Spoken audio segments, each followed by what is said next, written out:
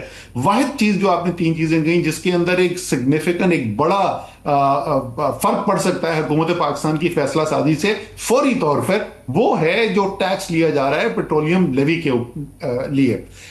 Petrol کے اوپر جو آپ نے تقریباً 120 روپے سے اوپر کا ٹیکس لگایا ہوا ہے ہر لیٹر جو آپ بیچ رہے ہیں.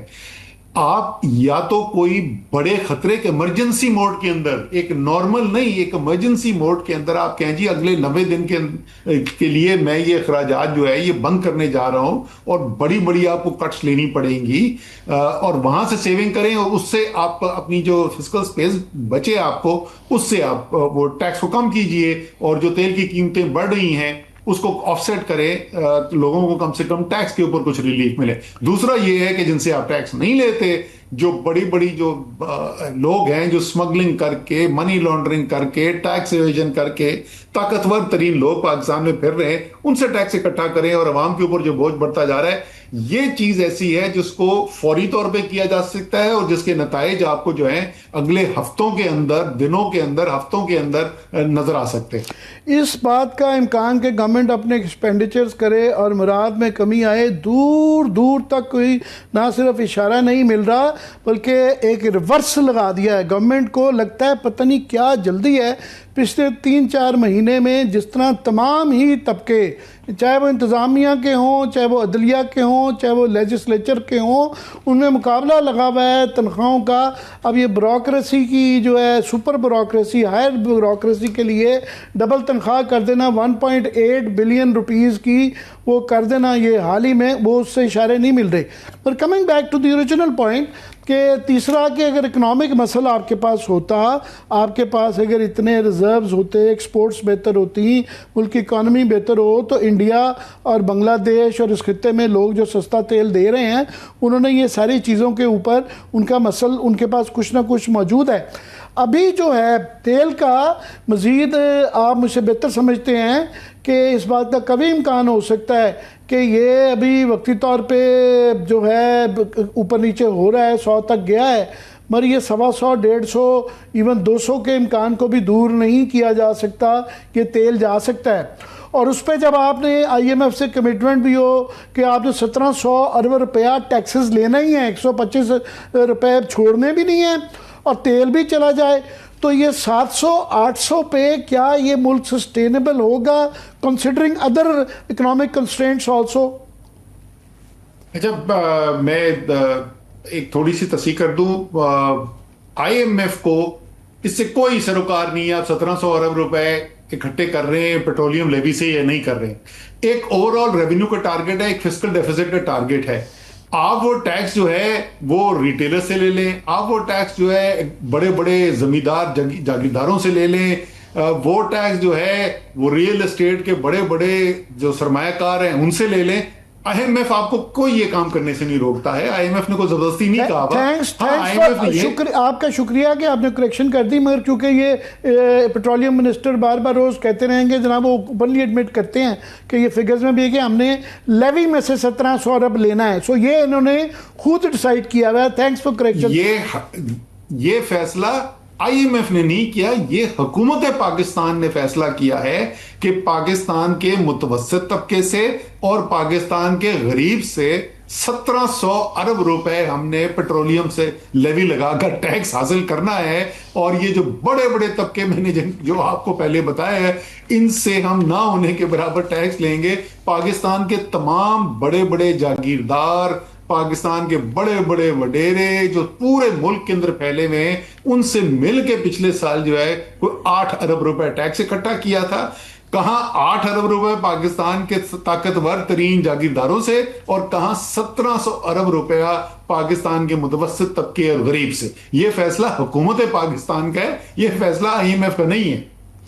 اچھا, اب اس کے ساتھ اوور آل جو میں کہہ رہا تھا نا, کنسیڈرنگ ادر کنسٹرینٹس آلسو, کہ جو ٹریڈ کا ہمارا ڈیفیسٹ 40 بلین پہ پہنچ گیا ہے پہلے ہی, اور یہ اگر آئل امپورٹس بھی بڑھتی ہیں, اور پھر کمنگ بیک ٹو زراعت پہ اب اگر آ جائیں تو ابھی جو لیٹسٹ فگرز آ رہے ہیں کہ ابھی یہ کوئی ایک جو بتایا جا رہا ہے کہ 1 ملین ٹن کے قریب جو ہے نا امپورٹ کر رہے ہیں.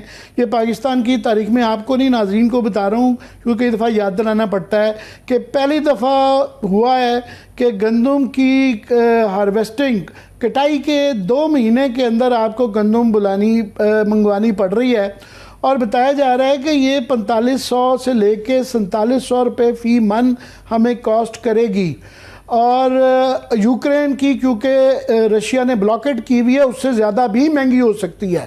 سو یہ اگر 4700 کی فی من بھی آتی ہے تو کیا تکلیف تھی کہ آپ اپنے پاکستانی کسان کو جو ہے 3100 روپیہ وہ جو ہے پہ خرید لیتے, جبکہ مارکیٹ کے اندر ریٹ جو ہے 3500 4000 پہ چلا گیا ہوا تھا.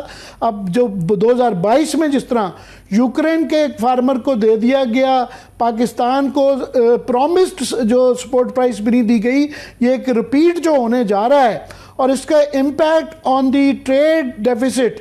لمبی بات ہو گئی ہے مگر آپ اس کو مختصر کر سکتے ہیں. جس طریقے سے پہلے ہم انرجی کی یہ بات کر رہے تھے نا, میں نے آپ سے کہا کہ سٹوریج کیپیسٹی بلڈ کرنا اور ریفائننگ کیپیسٹی کو انکریز کرنا یہ ٹائم لگنے والی چیزیں, یہ فوری طور پہ نہیں کی جا سکتی. اسی طریقے سے ٹریڈ ڈیفیسٹ کو یا ایکسپورٹس کو بڑھانے کا جو آپ کو کام کرنے کی ضرورت ہے وہ فوری طور پہ آپ کو رزلٹ نہیں دیں گے. واحد ایک سیکٹر ہے جہاں مہینوں کے اندر آپ کو ریٹرن ملے گا اور آپ کا ٹریڈ کا خسارہ کم ہو سکتا ہے, آپ کی ایکسپورٹ بھی بڑھ سکتی ہیں اور آپ کی امپورٹ بھی کم ہو سکتی ہیں, اور وہ ہے زراعت. اس سے زیادہ تیز ریٹرن کوئی اور سیکٹر آپ کو دے ہی نہیں سکتا, امپورٹ سبسٹیٹیوشن کے اندر بھی اور ایکسپورٹ میں اضافے کی صورت کے اندر بھی. بالکل آپ نے درست بات کی کہ پہلے گندم کے اوپر جس طریقے کی مار پڑی کسان کو اس سال, میرے خیال میں یہ تو پاکستان کی تاریخ میں کبھی ہوا ہی نہیں تھا نا. پہلے جو ہے وہ بے تحاشا کھاد کی قیمتیں بڑھ گئیں, وہ مہنگی, اور انہوں نے کھاد لگائی, بیج لگایا, بیچاروں نے محنت کی, جس وقت محنت کر لی تو اس کے بعد ان کو بتایا گیا جی سوری سپورٹ پرائس تو ہے کوئی نہیں. تو وہ بیچارہ کوئی 1800 میں بیچ رہا تھا, کوئی 2000 میں بیچ رہا تھا, اور مڈل مین نے رکھ کے اس کو 3,500 اور 4,000 کے اور بیچا. اور یہ جو اگر مجھ سے آپ پوچھیں, مجھ سے بڑے لوگ پوچھتے ہیں پنجاب حکومت کی کمپیریزن کا موازنہ کرنے کی بات کرتے ہیں کہ عثمان بزدار بہتر تھا یا مریم بہتر ہے, تو بات شخصیت کی نہیں ہوتی, بات جو ہے وہ اینڈ میں عوام کی زندگی کون بہتر کر رہا ہے وہ ہوتی ہے. اور پنجاب کے عوام 50% سے زیادہ زراعت کے اوپر ڈیپینڈ کرتے ہیں, اور جو کیا گیا ہے پچھلے 3 سال کے اندر پنجاب کے عوام کے ساتھ, پنجاب کے کسان کے ساتھ, وہ مجھے تو پچھلے 20-30 سال میں کوئی ایسا پیریڈ اور نظر نہیں آتا. عمومی طور پہ یہ ویسے ضرور ہوتا رہا ہے کہ مسلم لیگ نون کی حکومت جو ہے وہ اینٹی ایگریکلچر ہی جنرلی کنسیڈر کی جاتی تھی, لیکن جو پچھلے 2-3 سال میں کر دی تو کبھی بھی نہیں کیا, اور اس کا نتیجہ آپ دیکھ رہے ہیں. اسی کی وجہ سے آپ کی جو ہیں وہ جو پروڈکٹس ہیں ان کی ایکسپورٹ گر رہی ہیں, اور جو آپ امپورٹ کرتے ہیں وہ آپ کو زیادہ امپورٹ کرنی پڑ رہی ہے. صرف آپ کی بات کو آگے بڑھاتے ہوئے کہ زراعت شارٹیسٹ پاسبل وے ہے لوگوں کی اپنے کرائسس کو ہینڈل کرنے کا بھی, اور پاورٹی اور بے روزگاری کے لیے, کہ صرف لوگوں کو بتانے کے لیے کہ فگرز جو 23% GDP میں اس کا حصہ بتایا جاتا ہے, اگر اس کو لارجر کانٹیکسٹ میں دیکھیں کہ جب کسان کے پاس پیسہ آتا ہے وہ دوبارہ مارکیٹ میں خرچ کرتا ہے تو وہ شاید 40% تک GDP میں انڈائریکٹلی اس کا حصہ ہو, اور 37% جو ہے بے روزگار جو ہے وہ بھی منسلک ہے زراعت کے ساتھ. مگر جو بھی آپ نے موازنے کی بات کی, بزدار صاحب چلیں, وہ کوئی الحمدللہ کیا ان کا نام تھا, پلس وسیم اکرم پلس نہ صحیح, مائنس بھی نہ صحیح, مریم بی بی چلیں بہت ذہین ہیں, مگر دونوں پہلی دفعہ چیف منسٹر بنے ہیں. وہ جو بابو 30 سال سے بیٹھے ہوئے ہیں اور اس کو ڈیل کر رہے ہیں, اور وہ جو مافیا جو کہ امپورٹ میں جن کا فائدہ ہوتا ہے, جن کے جو کاکڑ صاحب کے دور میں امپورٹ ہوئی تھی, ہمیں ابھی تک ان امپورٹرز کی لسٹ ہی نہیں ملی کہ کس کس نے, اس کی انکوائری بیچ میں رک گئی کہ کس کس نے مال بنایا تھا اس ناجائز امپورٹ کے اندر. تو ان کو کیا کہیں کہ یہ تعصب ہے, سازش ہے, نالائکی ہے, how do you explain it? دیکھیں زیادہ تر جو ہوتی ہے نا مثلاً میں تو صرف اپنے تجربے کی بات کر سکتا ہوں کہ جس وقت ہم حکومت کے اندر بیٹھے تھے ایسا نہیں تھا کہ ہم کوئی بہت عقل کل لوگ ہیں اور ہر کام ہم اچھا کرتے تھے، غلطیاں بھی کرتے تھے، بے تحاشا غلطیاں بھی کرتے تھے، لیکن میں آپ کو ایک بات بتاؤں کہ ایک obsession ہوتی تھی وزیر اعظم کو اور کیبنٹ کے اندر جو ڈسکشن ہوتی تھی کہ یار اس چیز کا عوام کے اوپر کیا اثر پڑے گا، کیونکہ آپ عوام کا ووٹ لے کر آئے ہیں، آپ نے دوبارہ عوام کے پاس جانا ہے۔ ایک رزلٹ آتا تھا کہ پنجاب میں جو ہے بائی الیکشن آپ ہار گئے تو ایک طوفان ہوتا تھا ادھر کے، یار یہ تو بیڑا غرق ہو گیا ہمارا۔ جب وہ اکاؤنٹیبلٹی، وہ احتساب کہ جس کے ذریعے آپ عوام کو یہ طاقت دیتے ہیں کہ جو حکمران بیٹھا ہوا ہے وہ صبح سے لے کے شام تک سوچ ہی رہا ہے یار میں اس عوام کو خوش کیسے کروں، جب وہ احتساب کی طاقت ہی آپ عوام کے ساتھ سے چھین لیتے ہیں تو پھر اس کے بعد وہ بتائیں نا وہ کیوں کرے یہ محنت، وہ کیوں فکر کرے کہ عوام کیا سوچ رہے ہیں۔ جی میں کہہ رہی ہوں کہ جب وہ اونرشپ نہیں لیتے، اپنے اس عہدے کی اونرشپ نہیں لیتے یا عوام کے ووٹ کی اونرشپ نہیں لیتے تو یہ معاملات ہوتے ہیں۔ جی بالکل نہیں، لیکن اگر آپ ان کے پہلو سے دیکھیں گے نا تو وہ کہیں گے کہ بھائی آپ کو عوام کے ووٹ جو ہے وہ حکومت میں لے کے آئے تھے اس لیے آپ کو عوام کی فکر ہوتی تھی، ہمیں تو عوام کا ووٹ لے کے نہیں آئے حکومت میں تو ہم کیوں فکر کریں۔ جی اسد، میں آپ کے ساتھ جو ایک اور ہر سال ایک ریکرنگ 2-3 چیزیں ہیں، یہ گندم کا، زراعت کا بھی ہر سال وہی ایک معاملہ ہوتا ہے جو ہم اگین اینڈ اگین وہی پرابلمز آپ کے ساتھ بھی ڈسکس اگین اینڈ اگین کرتے ہیں۔ پھر اسموک کا سیزن آتا ہے، وہی باتیں ہوتی ہیں۔ پھر یہ سیلاب کا سیزن آتا ہے، مگر سیلاب کا جو ہے نا اب گمبھیر ہوتا جا رہا ہے کیونکہ انڈیا نے اب جو انڈس واسڈ اس کو ابینس میں رکھا ہوا ہے اور وہ پریکٹیکلی سٹیپس بھی لے رہا ہے اس، اور دنیا بھر میں جو کلائمیٹک چینجز آ رہی ہیں اس کے بعد یہ ہم چھٹا ملک ہیں worst hit by climate change جو ہے دنیا کے اندر جو ہے، تو یہ مزید گمبھیر ہوتا جا رہا ہے، بجائے اس کے اوپر کہ ہم اس کے اوپر ہولسٹک بحث بھی کریں اور سولوشن بھی نکالیں۔ ٹوٹل جو ہے وہاں بھی پالیسی کا فقدان ہے۔ یہ بریک لینا چاہ رہی ہیں، اس کے بعد جو ہے نا بریک کے بعد اس کے اوپر بات کریں گے جو اس وقت ڈومیسٹک فلڈ جو آئے ہوئے ہیں اور اس کے پیچھے جو ہماری ساری پالیسی ہے کلائمیٹ چینج کی اور ڈیمز بنانے کی، واٹر مینجمنٹ کی۔ جی بریک کے بعد اس کے اوپر ڈسکشن جاری رکھیں گے، ہمارے ساتھ رہیے۔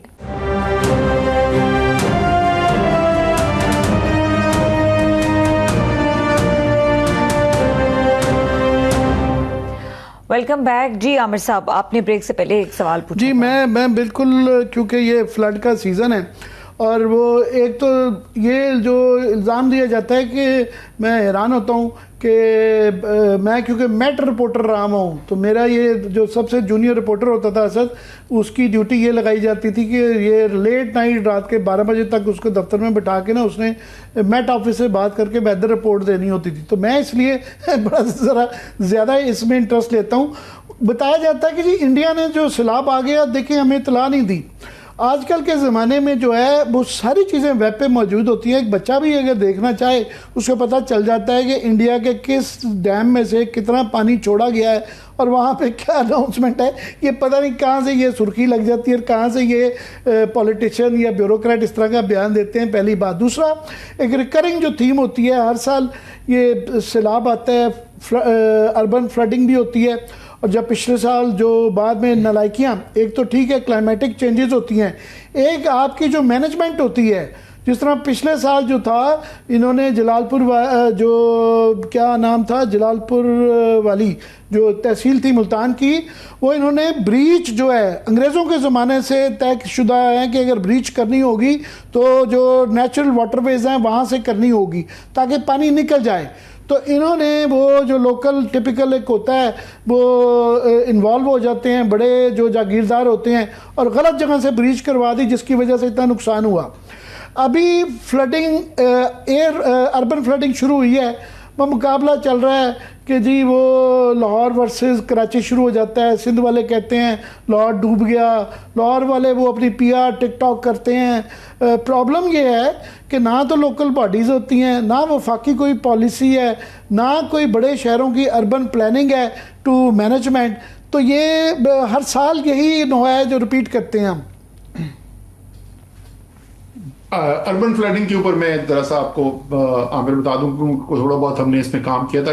آپ اسلام آباد میں رہتے ہیں، آپ کو پتا ہے کہ اسلام آباد پنڈی دونوں جو ہیں وہ تقریباً پاکستان کے تمام بڑے شہروں کی اتنا سیویئر واٹر شارٹیج کا شکار ہیں.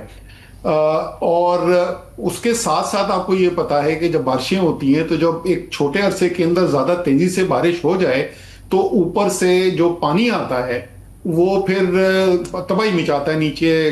آج سے چند سال پہلے اگر آپ کو یاد ہو تو E11 کے اندر ایک بچے کی موت بھی ہو گئی تھی، یہی بارش کا پانی آیا تھا.